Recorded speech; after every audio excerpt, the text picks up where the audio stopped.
안녕하십니까. 반갑습니다. 지난 시간에는 우리가 율법에 대한 말씀을 같이 나누었습니다. 여러분, 이제 율법은 우리를 구원해 주는 법이 아니고 우리의 죄악된 모습을 깨닫게 해서 그리스도 앞으로 우리를 인도해 주는 이제 몽학 선생입니다. 그래서 율법은 우리를 의롭게 해주거나 우리를 구원해 주는 법이 아니라 내가 구원자가 아니면, 구원자의 손길이 아니면, 예수님 나를 이 죄악에서 건져주지 않으면 멸망을 당할 수밖에 없구나. 나는 나를 의롭게 할 수 없구나. 내가 절대 내 자신을 바꿀 수 없구나.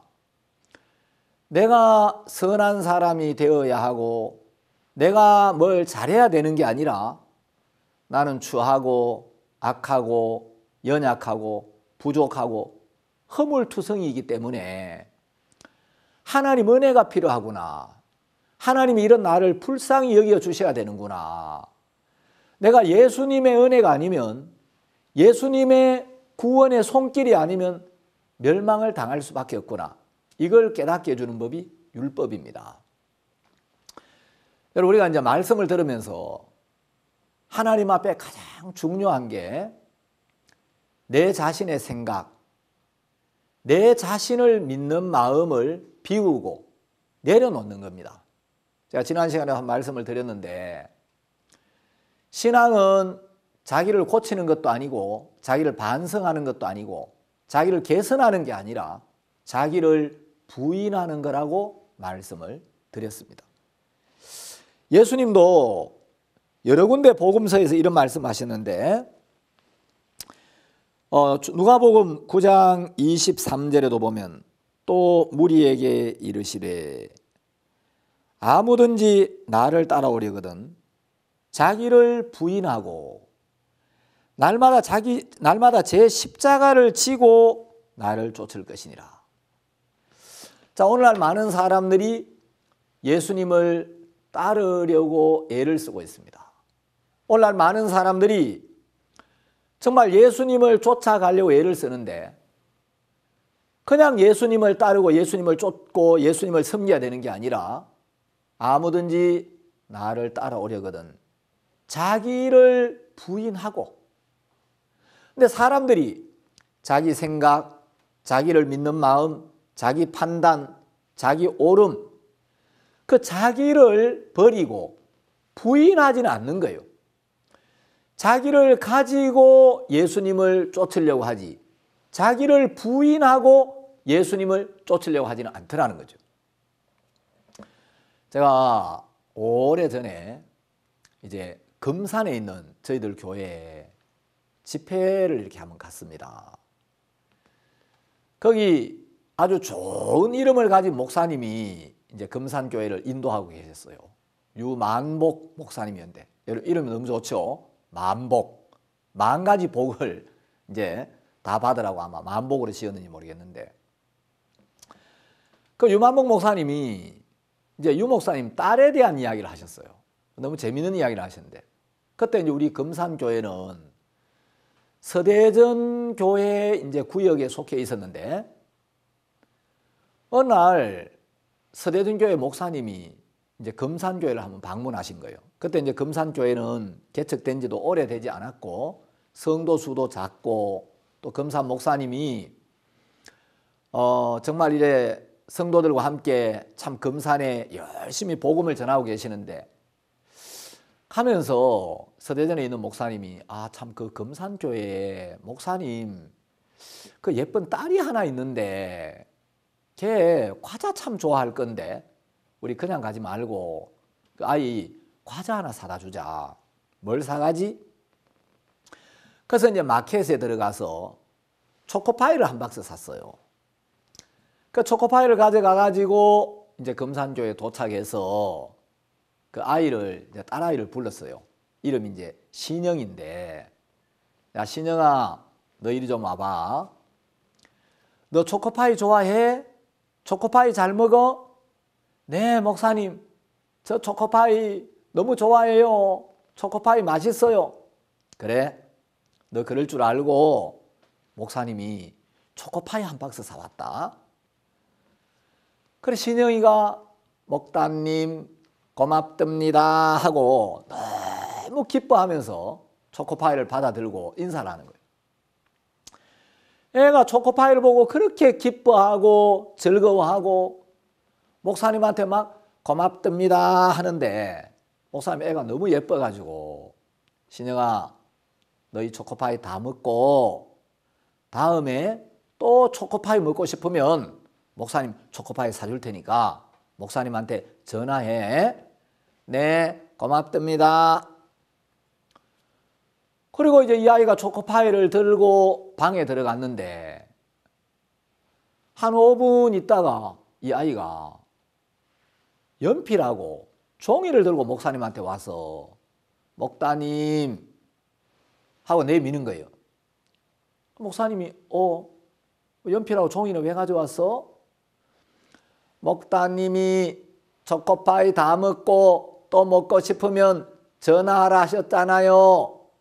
전화번호를 적어주셔야 제가 전화를 드리지요. 아, 맞아.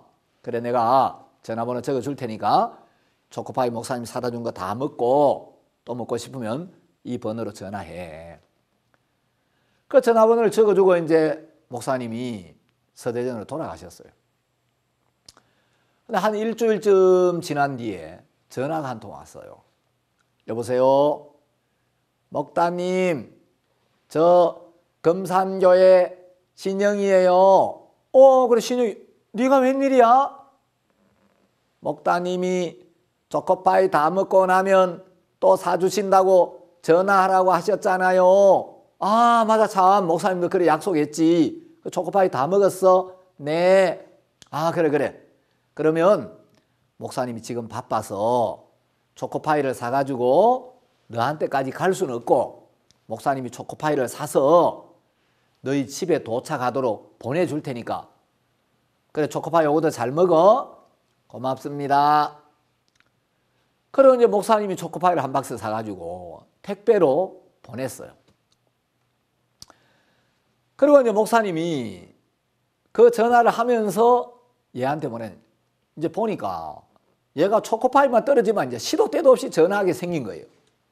그래서 이거 계속 전화 오면 안 되겠다 싶어가지고 이 목사님이, 근데 신영아, 목사님 요즘 돈이 좀 없어가지고 이제 초코파이 이번이 마지막이야. 이제 다음부터는 목사님이 사줄 형편이 못 돼. 그러니까 다음부터는 전화하지 말고 이번에 한 번만 사줄 테니까 잘 먹어. 그리고 끊었어요. 그리고 이제 얼마 있다가 또 이제 그 교회를 방문하게 됐는데 가면서 참 그 신영이가 초코파이 좋아하지. 초코파이 한 통 사가지고 가야 되겠다. 그 또 초코파이를 사가지고 가면서 신영이가 막 기뻐하고 즐거워할 걸 상상하면서 갔어요. 그러니까 이제 교회 도착해서 신영아, 너 초코파이 좋아하지? 목사님이 이번에 또 초코파이 사왔어. 이거 맛있게 먹어. 그러니까 얘가 고맙답니다 하고 초코파이를 받아 들고, 목사님은 거짓말장이, 지난번에 목사님이 돈이 없어서 이제 더 초코파이 못 산다고 해놓고는 또 사오셨네요. 그러더라는 거죠. 여러분, 성경에 보면 예수님께서 어떤 말씀하셨냐면 너희가 어린아이와 같이 되지 아니하면 하나님 나라에 들어갈 수 없다 했습니다. 자, 우리가 어린아이와 같이 되어야 된다. 그거는 나이가 든 우리가 시간을 거꾸로 돌려서 다시 과거로 돌아가고 몸이 어린아이가 되어야 된다는 게 아니고 우리 마음이 하나님 앞에서 어린아이와 같은 마음이 되어야 된다는 거죠. 그럼 어린아이와 같은 마음을 갖지 아니하면, 우리 마음이 어린아이처럼 되지 아니하면 하나님 나라에 들어갈 수 없다. 그럼 어린아이와 같은 마음은 어떤 마음이냐? 자기가 비워진 마음. 그러니까 이 신영이가 목사님이 어떤 이야기를 하면 그대로 받아들이는 거예요. 너 초코파이 다 먹고 나면 또 전화해. 그럼 전화번호 적어주세요. 전화하고. 목사님 이제 돈이 없어. 다음부터 전화하지 마. 근데 또 초코파이를 사가니까 목사님은 거짓말장이, 지난번에 돈이 없어가지고 더 못 사준다고 하시더니 또 사오셨네요. 그러니까 이 아이는 자기 생각이나 자기 판단을 보태지 않고 목사님이 하신 말씀을 그대로 받아들이고 자기가 비워져 있고 부인되어 있더라는 거죠. 그래서 어린아이와 같은 마음이라는 건 자기가 부인된 마음, 자기가 비워진 마음, 자기라는 것이 재해진 마음, 이것을 어린아이라고 한다는 거죠. 자, 우리가 지난 시간에 말씀을 나눈 것처럼 아담을 통하여 세상에 죄가 들어왔습니다. 자, 우리가 죄인이 된 것은 우리가 출생 후에 죄를 많이 지어서 죄인이 된 게 아니라 사탄의 음성을 듣고 사탄에게 속아서 하나님의 말씀을 불신하고 하나님의 말씀을 버리고 하나님을 떠나버린 아담 안에서 태어났기 때문에 아담 안에서 아담으로 말미암아 우리의 행위와 상관없이 우리는 죄인으로 출생했고 우리는 하나님을 떠나 사단에게 속해버린 아담 안에서 태어났기 때문에 태어날 때부터 본질상 진노의 자녀로 태어났다고 성경이 이야기를 하고 있습니다. 그래서 우리는 본질이 진노의 자녀고 우리는 태어날 때부터 마귀의 자식으로 육에 속해서 죄악 가운데서 태어났다는 거죠. 그래서 우리는 저주를 받고 멸망을 당할 수밖에 없는데 사람들은 이런 자기 영혼의 모습을 잘 깨닫지를 못하는 거예요. 내가 하나님을 떠나 있고 영적으로 죽어 있고 사단에게 속해 있고 내 속에 선한 것이 전혀 없고 내 마음은 만물보다 거짓되고 심히 부패했고 나는 행악의 종자고 나는 못된 나무고 나는 저주 아래에 있다는 걸 깨닫지를 못하는 거예요. 하나님 앞에서 자기 영혼의 정확한 모습을 발견하게 되면 하나님 앞에 마음이 낮아지고 체면, 자존심, 자기 잘난 것, 자기 옳은 것, 선을 행하려는 그런 인간의 원함, 의지, 노력 이런 것들이 다 무익하구나. 난 정말 이렇게 추하고 악한 인간인데 저주와 멸망을 받기에 합당하구나. 난 정말 지옥에 가도 할 말이 없구나. 그래서 여러분 하나님의 말씀 앞에서 자기 자신의 모습을 정확하게 발견하게 되면 마치 예수님과 함께 십자가에 못 박혀서 구원받은 한 강도가 예수님을 정죄하는 다른 강도를 꾸짖으면서 했던 그 말 여러분 기억나십니까? 우리는 우리의 행한 일에 상당한 보응을 받는 것이니 이에 당연하거니와 이 사람의 행한 것은 옳지 않음이 없느니라. 우리는 우리의 행한 일에 상당한 보응을 받는 것이니 당연하다. 우리는 이런 형벌을 받아 싸다. 정말 우리는 저주를 받고 심판을 받고 십자가에 못 박히고 멸망을 받아야 마땅하다. 이런 마음의 위치로 내려간다는 거죠. 그런데 오늘날 사탄이 사람들을 속여서 사람들 마음에 마치 선이 있는 것처럼 사람들이 선을 행하려고 노력하면 선을 행할 수 있는 것처럼 속여가지고 많은 사람들이 선을 행하려는 그 생각에 빠져 있고 선을 행하려는 노력 속에 젖어 있다는 거죠. 하나님은 우리 인간에게는 참된 선이 없다는 겁니다.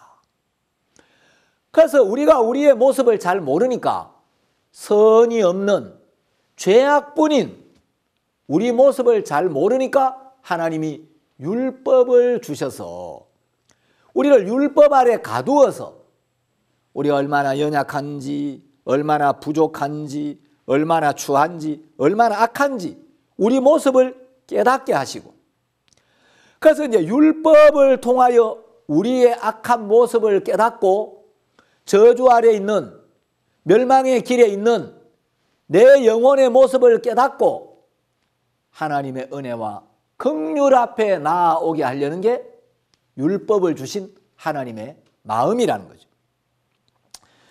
여러분, 이제 하나님이 우리에게 율법을 주셨는데 율법은 우리를 고쳐주는 법이 아니라 우리의 모습을 비추어주는 법입니다. 그래서 율법은 거울과 같다라고 이야기를 했죠. 여러분, 거울은 우리의 모습을 있는 그대로 비추어주는 거지 거울이 우리를 깨끗게 해주는 건 아닙니다. 거울을 통해서 내 추하고 더럽고 악한 모습을 발견하게 될 때 내가 깨끗하게 되고 싶은, 이 더러운 걸 씻고 싶은 마음이 일어난다는 거죠. 자, 여러분, 이제 우리가 보는 것과 하나님이 보는 건 전혀 다릅니다. 자, 여러분, 우리가 어떤 이제 유리판이 있는데 우리 눈으로 유리를 보고 우리 손으로 유리를 만져보면 유리의 표면이 매끈매끈하고 아주 깨끗합니다. 그 우리 눈으로 볼 때, 우리 손으로 만져볼 때 유리가 굉장히 매끈해 보이지만 배율이 아주 큰 현미경으로 유리를 관찰해 보면 유리에 구멍이 뻥뻥뻥뻥 나 있다는 거죠. 그러니까 우리 눈으로 보는 거하고 배율이 큰 현미경으로 확대해서 보는 게 다르다는 거죠. 하나님의 눈은 우리 눈으로 볼 수 없는 우리 영혼의 모습까지 정확하게 볼 수 있는 눈입니다. 우리는 대충 보는 거예요. 자, 제가 지금 방송을 녹화한다 그러니까 녹화하기 전에 매 시간마다 목사님, 이 카메라 성능이 너무 좋아가지고 이제 이 녹화를 하면 목사님 얼굴에 이 화장을 안 하면 목사님 얼굴에 있는 게 다 이렇게 카메라로 잡으면 다 그대로 드러나기 때문에 화장을 좀 하십시오. 그래 이제 메이크업을 하고 제가 올라옵니다. 자, 여러분, 제 얼굴을 그냥 보는 거하고 아주 성능이 좋은 카메라 렌즈로 당겨서 보는 거 전혀 다르다는 거죠. 자, 여러분, 지금 이 스튜디오 안에 먼지가 있습니다. 여기 먼지가 있는데 지금 제 눈에는 먼지가 하나도 안 보입니다. 근데 매일 이 탁자를 걸레로 닦고 이 스튜디오 청소를 하는데 그 다음날 걸레를 깨끗이 빨아가지고 또 탁자를 이렇게 훔치면 또 먼지가 묻어나는 거예요. 자, 분명히 먼지가 있는데 먼지가 왜 안 보이느냐? 실내가 어둡기 때문이죠. 근데 만일에 여기에 굉장히 밝은 빛이 쫙 비치면 어두울 때 보이지 않던 먼지가 다 떠오르게 되겠죠. 여러분, 우리가 아담 안에서 아담으로 말미암아 죄인이 되었는데 우리는 선하신 하나님을 떠났고 사단에게 속해버렸기 때문에 우리 속에는 악밖에 없고 죄밖에 없는데 우리는 우리 모습을 잘 모르고 그래도 내가 선하게 살면 될 것 같고 선하게 살려고 노력해야 될 줄 아는 거예요. 그래서 하나님이 우리의 악한 모습을 깨닫게 해서 너에게는 선이 없어. 네가 노력해도 안 돼. 네 노력으로 너를 의롭게 할 수 없어. 네 행위로 하나님 앞에 설 수 없어. 너에게 필요한 건 선을 행하려는 노력이나 열심이 아니라 하나님의 값없는 은혜, 하나님의 긍휼이야. 이걸 깨우쳐 주기 위하여 우리에게 율법을 주셨다는 거죠. 그래서 이제 우리가 율법 앞에 서보면 율법이 없을 때는 내가 얼마만큼 악한 죄인인지, 얼마나 추한 죄인인지를 잘 모르는데 이제 율법 앞에 서보면 하나님이 간음하지 말라고 했는데 예수님은 여자를 보고 음욕을 품는 자마다 마음에 이미 간음했다고 하셨는데 우리 마음에 음란한 생각이 올라오면 아, 내가 율법을 어겼구나. 율법을 세우신 하나님께 불순종했구나. 내가 죄인이구나. 내 속에 죄가 들어와 있구나. 내가 죄인이기 때문에 이 죄로 말미암아 내가 사망을 당할 수밖에 없구나. 그럼 내게 필요한 것은 생명이구나. 그 생명이 예수님 안에 있으니까 나에게는 예수님이 필요하구나. 예수님의 은혜, 예수님의 긍휼, 예수님의 인자, 예수님의 구원의 손길, 예수님이 내 죄를 씻어주시는 은혜, 이게 필요하구나.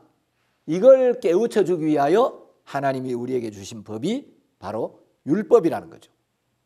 자, 오늘날 교회를 다니는 많은 사람들이 교회는 열심히 다니는데 교회를 오랫동안 다녔는데 집사도 되고 권사도 되고 장로도 되고 목사도 되었는데 신앙이 힘들고 구원의 확신이 없고 신앙의 끝이 안 보이는 사람들이 있습니다. 그건 왜 그러냐면 대부분 율법을 오해해서 그렇습니다. 자, 여러분, 우리가 율법을 주신 하나님의 마음이 있고 율법을 받아들이는 인간들의 생각이 있어요. 그런데 율법을 지키려고 노력하는 것보다 더 중요한 것은 우리에게 이 율법을 주신 하나님의 마음, 하나님이 율법을 주신 목적을 정확하게 깨닫고 이해하는 건데 사람들은 하나님이 율법을 주신 그 목적을 정확히 깨닫지 못하고 율법을 지켜야 된다는 생각이 다 빠져 있는 거예요. 자, 어제 우리가 갈라디아서 3장 11절이나 로마서 3장 20절 이런 말씀들을 통해서 이 율법은 지킬 수도 없고 율법은 지키라고 주신 법도 아니다라고 여러분들에게 말씀을 드렸습니다. 자, 표면적으로 보면 율법은 우리의 어떤 행위를 요구하고 있습니다.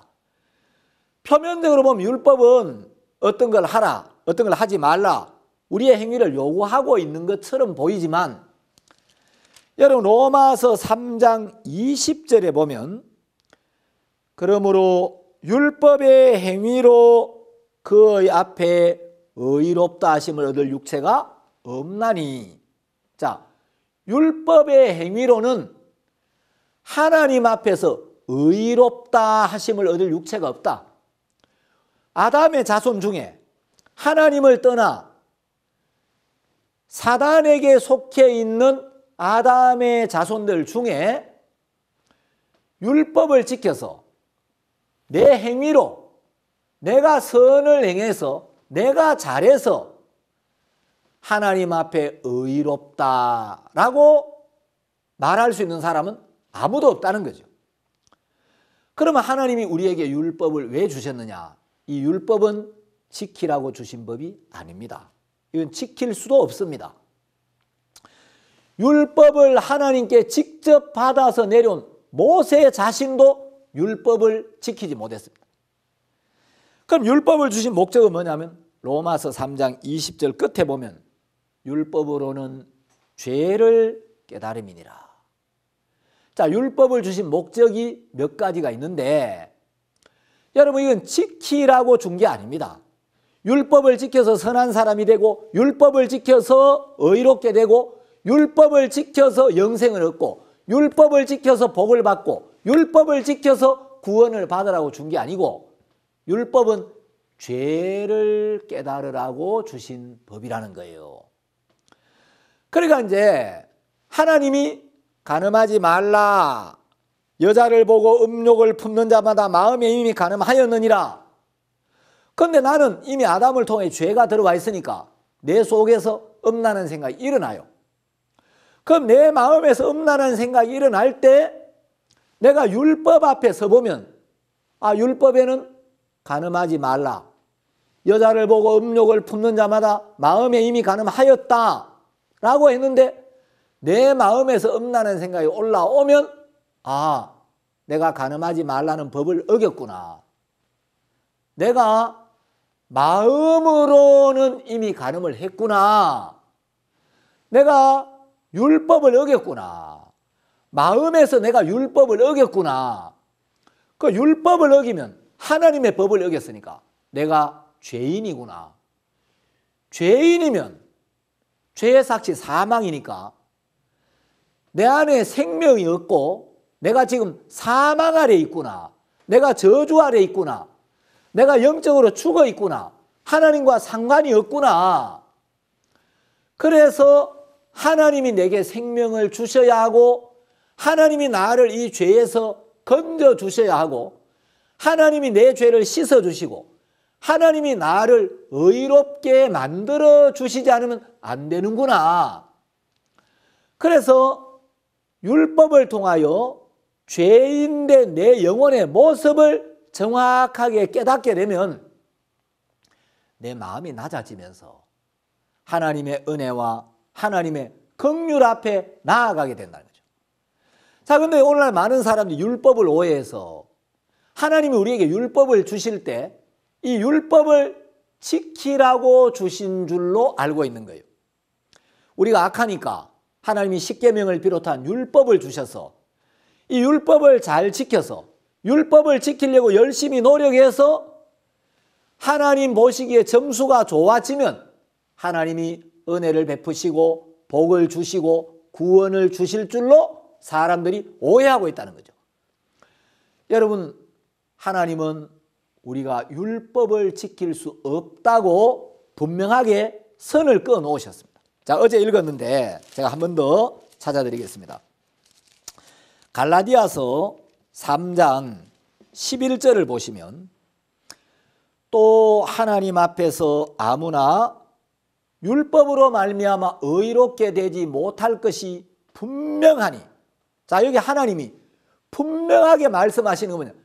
하나님 앞에서는 아무나 어떤 사람이라도 율법으로 말미암아 의롭게 되지 못할 것이 분명하다. 여러분, 이 율법은 우리를 구원해 주고 우리를 살려주는 법이 아닙니다. 우리의 죄를 깨닫게 해주는 법입니다. 그래서 로마서 8장 1절에 보면 이 율법을 어떻게 이야기했냐? 죄와 사망의 법이라고 이야기를 하고 있습니다. 자, 율법을 어기면 죄가 생기게 되고 죄의 삭은 사망이니까 여러분, 율법은 죄와 사망의 법이라는 거예요. 그러니까 율법 아래 있는 사람은 죄와 사망 아래 있는 사람입니다. 구원받은 사람이 아니라는 거죠. 거듭나야 한다는 거죠. 구원을 받아야 한다는 거죠. 죄 사함을 받아야 한다는 겁니다. 그래서 여러분, 이 율법을 어떻게 받아들이느냐? 자, 율법을 잘 지키려고 노력하고 율법을 지켜나가는 게 신앙생활이 아닙니다. 여러분, 율법을 오해해서 하나님 우리에게 율법을 주실 때 이 율법을 지키라고 주신 줄 알고 율법을 지키려는 생각, 율법을 지키려는 그 노력 속에 있는 사람은 이게 지킬 수가 없는 법이기 때문에 노력하다가 안 되고 노력하지만 안 되고 노력하다가 또 어기고 노력하다가 또 어기고 그래서 하나님 앞에 설 때마다 율법을 지키지 못한 그 죄로 인해 가책을 받고 마음이 무겁고 하나님 앞에 부담스럽고 하나님이 두렵고 늘 자신의 연약함과 부족함을 느끼게 되면서 신앙이 굉장히 힘들어지고 피곤해진다는 거죠. 자, 그래서 율법을 지키는 것보다 더 중요한 것은 율법을 주신 하나님의 마음을 깨닫고 받아들이는 겁니다. 자, 제가 성경을 한 군데 찾아보겠습니다. 디모데전서 1장 8절에 보면 이런 말씀이 있습니다. 자, 디모데전서 1장 7절부터 제가 읽겠습니다. 죄송합니다. 6절부터 읽겠습니다. 사람들이 이에서 벗어나 헛된 말에 빠져 율법의 선생이 되려 하나 자기의 말하는 것이나 자기의 확증하는 것도 깨닫지 못하는도다. 그러나 사람이 율법을 법 있게 쓰면 율법은 선한 것인 줄 우리는 아노라. 자, 여기 보니까 율법을 쓰는데 율법을 어떻게 쓰느냐? 율법을 법 있게 쓰면, 다시 말하면 율법을 제대로 쓰면 율법을 주신 목적을 이해하고 율법을 쓰면 율법은 선한 거라는 거죠. 그런데 하나님이 율법을 주신 목적을 정확하게 깨닫지 못하고 율법을 오해하고 율법을 잘못 받아들여서 하나님 우리에게 율법을 주실 때 이 율법을 지키라고 주신 줄 알고 율법을 지키는 길에 들어가면 신앙의 길이 안 보이고 절대로 구원에 이를 수가 없다는 거죠. 왜냐하면 야고보서 2장 10절에서 이야기하기를 율법은 하나만 어겨도 전부 다 어긴 것으로 간주가 되는 법이기 때문에 여러분 율법은 하나만 어기면 온 율법을 다 어긴 게 되는 거예요. 그러니까 그 길에는 절대로 구원이 없다는 거죠. 그래서 이제 우리가 율법을 통해서는 절대 구원에 이를 수 없다는 걸 알아야 됩니다. 자, 여러분이 율법의 행위로는 의롭다 하심을 얻을 수가 없구나. 이게 마음으로 이해가 되고 이게 아멘이 되면 여러분 구원받기가 굉장히 쉬워집니다. 자, 로마서를 다시 한번 찾아보겠습니다. 로마서 3장 20절에 보시면 그러므로 율법의 행위로 그의 앞에 의롭다 하심을 얻을 육체가 없나니 율법으로는 죄를 깨달음이니라. 자, 율법의 행위로는 하나님 앞에서 의롭다, 거룩하다, 온전하다, 죄가 없다라고 할 수 있는 사람이 없다는 거예요. 그러므로 율법은 죄를 깨닫게 해주는 겁니다. 여러분 이 율법은 지키라고 준 게 아니고 우리의 죄를 깨닫게 해주는 거예요.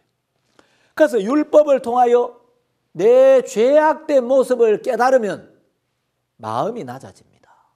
내가 죄밖에 없구나. 정말 나는 하나님의 은혜와 긍휼이 아니면 안 되는구나.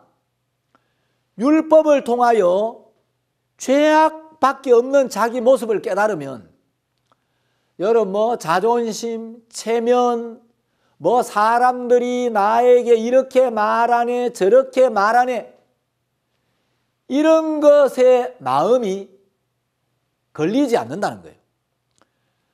여러분 사람들이 아직도 자존심, 체면 이런 걸 못 내려놓는 사람은 하나님 앞에서 자기 영혼의 모습이 발견이 안 된 사람이에요. 율법 앞에 자기를 안 세워봤다는 거죠.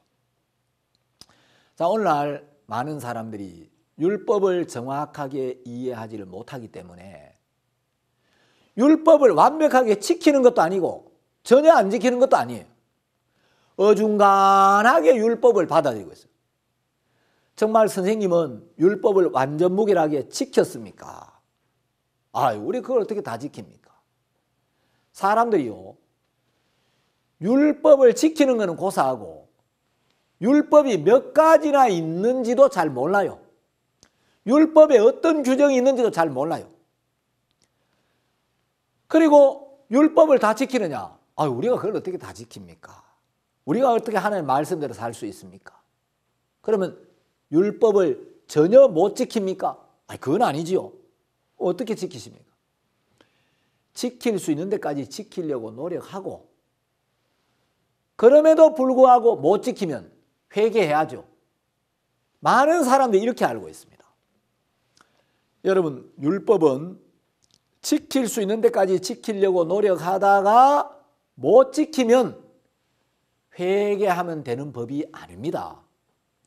율법은 자비나 긍휼이 전혀 없는 아주 엄격하고 냉혹하고 무서운 법이에요. 하나만 어겨도 전부 다 어긴 것과 같이 무서운 심판이 오는 법이 율법입니다. 자, 이제 우리가 이 율법을 지킬 수가 없기 때문에 우리는 율법 아래 갇혀서 율법의 저주를 받고 율법을 어겼을 때 하나님이 율법을 어긴 자에 대하여 말씀하신 저주를 받을 수밖에 없는 사람들입니다. 그래서 우리는 율법으로는 도저히 구원을 받을 수가 없기 때문에 하나님이 이제 율법이 아닌 다른 방법으로 우리를 구원해 주시지 않으면 우리는 구원받을 길이 없는 거예요.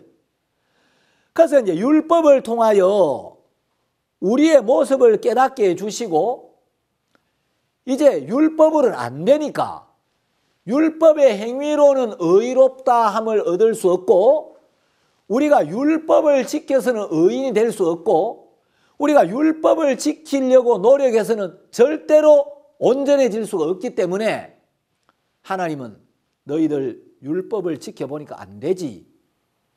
율법의 행위로는 의롭게 될 수 없다는 걸 이제 깨달았지. 너희들의 선한 행위나 너희들의 노력으로는 안 되는 거 알겠지. 이제 너희들이 선을 행하려는 노력, 너희들이 선을 행하려는 그 수고를 내려놓고 그걸로 안 된다는 걸 깨달은 사람들을 위하여 내가 다른 의를 하나 준비해 놨어. 이걸 받아들여야 돼. 그게 하나님이 우리를 향해 갖고 계신 마음입니다. 자, 로마서 3장 21절을 봅시다. 이제는 율법 외에 하나님의 한 의가 나타났으니. 자, 로마서 3장 20절에서는 율법의 행위로 의롭다 함을 얻을 육체가 없다. 율법으로 말미암는 의, 이걸 이야기했는데 이걸로 안 되니까 이제 21절에서는 이제는 율법 외에 하나님의 한 의가 나타났다. 율법으로 말미암는 의 말고 다른 의, 율법 외에 하나님의 한 의가 나타났다. 이 말은 율법의 세계 밖에 있는 다른 의가 하나 나타났다는 거예요. 자, 이 의는 우리의 행위하고는 전혀 상관없는 의, 하나님의 온전한 은혜로 주어지는 의, 하나님이 값없이 우리에게 주시는 의라는 거죠. 그래서 그 의가 어떤 의냐. 자, 21절, 이제는 율법 외에 하나님의 한 의가 나타났으니 율법과 선지자들에게 증거를 받은 것이라. 율법이나 선지자들도 무엇을 증거하느냐? 율법 밖에 있는 다른 의, 율법으로 말미암지 않는, 율법의 행위로 말미암지 않는 하나님이 준비하신 다른 의를 증거했다. 여기 선지자는 바로 구약 성경을 기록한 하나님 종들인데 구약을 이야기해요. 구약 성경도 결국은 하나님의 의를 증거했다는 거죠. 그 하나님의 의는 어떻게 받느냐? 22절에 기록되어 있습니다. 곧 예수 그리스도를 믿음으로 말미암아 모든 믿는 자에게 미치는 하나님의 의인이 차별이 없느니라. 자, 율법의 의는 행위로 말미암는 의이고 21절에서 설명한 하나님의 의. 자, 이제 그 성경에 의가 두 개 있죠. 율법의 의가 있고 하나님의 의가 있습니다. 율법의 의는 행위로 말미암는 의를 이야기하고 하나님의 의는 믿음으로 받아들이는 의입니다. 그래서 22절에 설명을 하고 있죠. 이제 21절에서 율법 밖에 있는 하나님의 의, 율법으로 말미암지 않는 다른 의가 하나 나타났는데 22절에서 그것을 어떻게 받느냐? 곧 예수 그리스도를 믿음으로 말미암아 모든 믿는 자에게 미치는 하나님의 의인이 차별이 없느니라. 여러분, 이 의는 차별이 없다는 거죠. 이것은 누구든지 다 받아들일 수 있는 의라는 거죠. 그런데 이 의는 어떻게 받아요? 예수 그리스도를 믿음으로 말미암아. 내가 교회를 다녀본 적이 있든지 없든지, 성경을 읽어본 적이 있든지 없든지, 내가 선하게 살았든지 악하게 살았든지, 내가 지금까지 신앙생활을 잘했든지 못했든지, 누구든지 그 사람의 모습이나 그 사람의 행위나 그 사람의 조건과 상관없이 하나님이 준비하신 이 의를 믿음으로 받아들이기만 하면 누구든지 받을 수 있는 의, 그게 하나님의 의라는 거죠. 이 의는 인간이 잘한 것에 대한 대가가 아니에요. 인간이 열심히 하고 인간이 수고한 것에 대한 대가로, 보상으로 주어지는 의가 아니고 값없는 은혜로 거저 주시는 의라는 거죠. 하나님, 우리가 선하든 악하든, 우리가 교회를 다녔든 안 다녔든, 내가 율법을 잘 지켰든 못 지켰든, 내가 깨끗하게 살았든 부끄럽게 살았든, 하나님이 조건 없이, 차별 없이 모든 사람에게 거저 주시는 의인데, 이건 누구든지 마음을 열어서 받아들이기만 하면 누구나 받을 수 있는 의라는 거죠. 이 하나님의 의를 받아들이는 게 구원입니다. 여러분, 이 하나님의 의가 나타나는 게 바로 복음이에요. 여러분, 복음에는 이 하나님의 의, 율법의 의가 아니고 복음에는 하나님의 의가 나타나 있어요. 그리고 하나님의 의가 나타난 이 복음을 받아들일 때 우리가 구원을 받는다고 성경은 이야기를 하고 있습니다. 여러분이 16세기 독일에서 종교개혁을 해서 유럽의 역사를 바꾸어 놓았던 마르틴 루터를 잘 아실 겁니다. 여러분, 루터는 어려서부터 교회를 다녔어요. 자, 이제 루터가 대학에 들어갔는데, 대학에 들어가서 처음으로 도서관에서 성경이라는 걸 보게 됐어요. 루터는 그때 거듭나기 전이었는데도 성경을, 말로만 듣던 그 성경을 읽으면서, 특히 이제 사무엘상에 나오는 사무엘과 한나에 대한 이야기에 막 너무 심취해가지고 날마다 성경을 빌려 읽고, 또 그 다음날 반나바 그 다음날 가서 또 빌려 읽고, 몸이 쇠약해질 정도로 성경을 너무너무 달게 읽었어요. 그런데 이제 루터가 구원을 받기 위해서 이제 수도원에 들어가고, 수도원에서 기도도 하고 성경도 읽고 봉사도 하고 금식도 하고 철야도 하고 추위를 견디는 훈련도 받고 고백성사도 하고, 자기 영혼의 구원을 위해 자기가 할 수 있는 모든 노력을 다 기울였는데 마음에는 죄가 씻어지지를 않는 거예요. 루터가 죄 때문에 너무 고통스러워서 하루는 신부님을 찾아가서 6시간 동안 자기가 지어온 모든 죄를 기억나는 대로 다 고백을 했어요. 그리고 돌아가는데 가다가 생각하니까 미처 신부님에게 고백하지 못한 죄가 또 기억이 나서 다시 돌아가서, 신부님, 제가 고백하지 못한 죄가 있는데 다시 고백성사를 보고 싶습니다. 신부님이 화를 버럭 내더라는 거죠. 이 사람아, 6시간 동안이나 죄를 고백하고 무슨 죄를 또 고백한단 말이야. 예를 들면 자네가 부모를 죽였다든지 이런 큰 죄나 고백을 해야지, 그러더라는 거죠. 루터가 죄 때문에 너무 고통하고 너무 괴로워했습니다. 루터가 복음을 만나지 못하고 좀 더 고민했다면 아마 자기 죽었을지도 모른다고 그렇게 이야기를 하고 있습니다. 그런데 어느 날 마르틴 루터가 그 수도원에 있는 어떤 탑 속에서 로마서를 읽고 있었습니다. 로마서 말씀을 쭉 읽고 묵상하는데 그날 로마서 1장 17절 말씀을 마음에서 읽고 있었어요. 그런데 이 말씀이 자꾸 마음에 되새겨지고 떠나질 않는 거예요. 자, 로마서 1장 16절부터 제가 읽겠습니다. 내가 복음을 부끄러워하지 아니하노니 이 복음은 모든 믿는 자에게 구원을 주시는 하나님의 능력이 됩니다.